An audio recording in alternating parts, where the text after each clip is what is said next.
ఏం సంగతే అన్న? ఎప్పుడన్నా నువ్వు మేడారం జాతరకు పోయినవా అనే? పోలేషెళ్ళే అప్పుడెప్పుడు చిన్నతనాన మా తాతెంబడు పోయినా కానీ ఏడ తీరికే దొరుకుతుంది చెల్లె జాతరలకు పోయేటందుకు. మరి ఈసారన్నా పోదాం రారా అదే అన్న? అగ్గో ఇప్పుడు మేడారం జాతర షురువైన కాడ నుంచి ఏడ ఇద్దరు కూర్చున్నా ఇదే ముచ్చట. ఒక్క పబ్లికే కాదు, పెద్ద పెద్ద లీడర్లు కూడా ఇదే ముచ్చట మాట్లాడుకుంటుర్రు. కావాలంటే చూడుర్రి. ఎప్పుడన్నా వచ్చినా అన్న జాతరకు?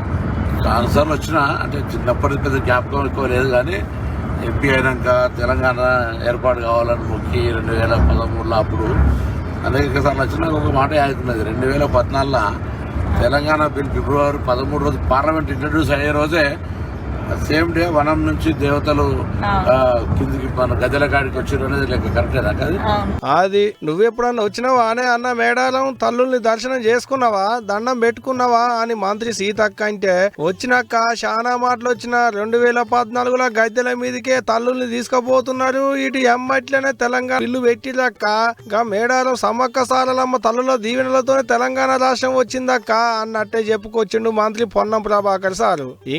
ఇంకేం మాట్లాడుకున్నారో ఇనులి. మన 6 గ్యారెంటీలలో మహిళలు బస్ ఫ్రీ ఇచ్చినాక నేను కొంచెం భయపడ్డా. ఇంతమంది ఇప్పుడు రోజు 30 ఎంత జరిగింది అనుకుంటారు, 14 కోట్లు దాటిపోయింది. అలా రోజు సంఖ్య మహిళలు పెరుగుతా ఉంది.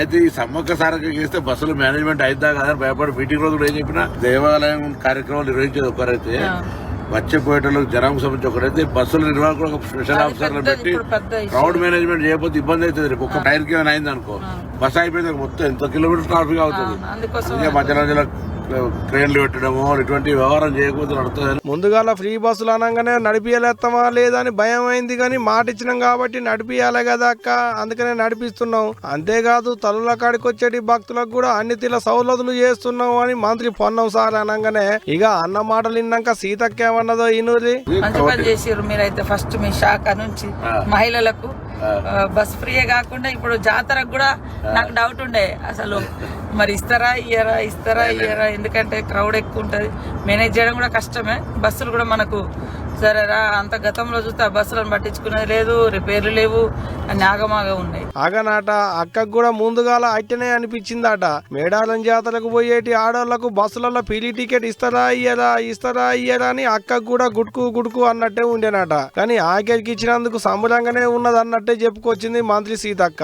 ఇగో ఇట్ట మంత్రులిద్దరు మాట్లాడుకుంటా కార్ల కూర్చొని మేడారం సమ్మక్క సారలక్క గద్దెల కాడికి పోయి తల్లుల్ని దర్శనం చేసుకున్నారు. అంతకంటే ముందుగాల ములుగులున్న గుట్టమ్మ తల్లికి పూజలు చేసిర్రు. అట్ట పోత మంత్రులిద్దరు వనదేవతల గురించి మాట్లాడుకుంటా పోయిన వీడియో ఇప్పుడు సోషల్ మీడియాలో పొట్టు తిరుగుతుంది. ఇక ఇదిట్టుంటే ఈ నెల 21 నుంచి 24 దాకా అయ్యేటి మేడారం సమ్మక్క సారలక్కల జాతరకు అన్ని తీర్ల సౌలతులు అవుతున్నాయి. పనులన్నీ ఎట్టెట్టయితున్నాయి ఏందేందని సీతక్క ఎమ్మటుండి అన్ని తీర్లగా అలుసుకుంటూనే ఉన్నది. పనులన్నీ తొందర కావాలి, పబ్లిక్ కు తిప్పల కావద్దు, భక్తులకు అన్ని తీర్ల సౌలతులు ఉండాలని అధికారులకు ఆర్డర్లు వేస్తూనే ఉన్నది సీతక్క. ఎప్పటికంటే ఈ 7 భక్తులు ఇంత ఎక్కువనే వచ్చేటట్టున్నారు అనుకుంటున్నారట. చూడాలి మరి జాతర ఎట్టెట్టయితది ఏంది అనేది. గాని తెలంగాణలో షెయి పార్టీ ఎలుగులైనాక వచ్చేటి పెద్ద జాతర అది మేడారం సమ్మక్క సారక్క జాతర అవుడుతోని ఈ పరి తెలంగాణలో ఉన్న షెయి పార్టీ మంత్రులు ఎమ్మెల్యేలు లీడర్లు అందరూ బాగానే వచ్చేటట్టున్నారు కదా జాతరకు అనుకుంటున్నారట. ఇప్పుడు 2 మంత్రుల ముచ్చటిన్న పబ్లిక్.